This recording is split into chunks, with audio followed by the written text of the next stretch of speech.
How does eFarm bypass the middlemen? First of all, we don't bypass anyone.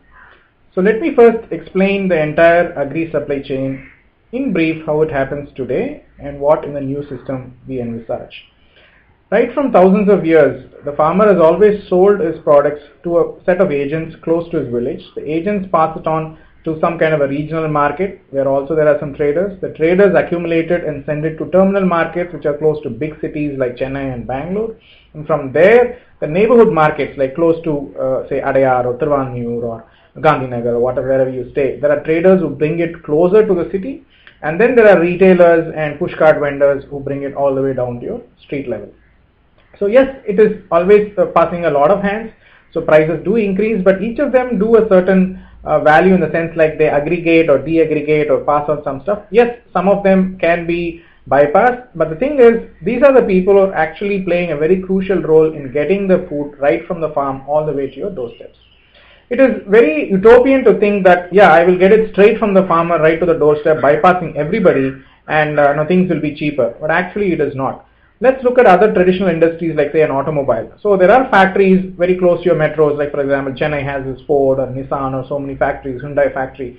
But you can walk into the factory and start taking the car from there? Nobody will allow it, because it's one retail person cannot walk into a factory which is making thousands of cars. So they will ask you to go to, say, typically a car agency will have a dealership or a distributorship who buys it for the entire city, and then the distributor will pass it on to a dealer at a local level, neighborhood level, and typically the retail customer would expect to go to a dealer and buy his car, because the dealer offers certain things like, for example, customer service, and he explains it to you, and often you realize that the person who's producing the car, a mechanic who may know everything about the car, but he is not the one who is selling the car. This is again a misconception that a farmer can sell directly to a consumer, but most of the time it is not required. Most of the time it is not necessary also, because a person who is selling it needs to be closer to the customer and understand the customer's issues much better.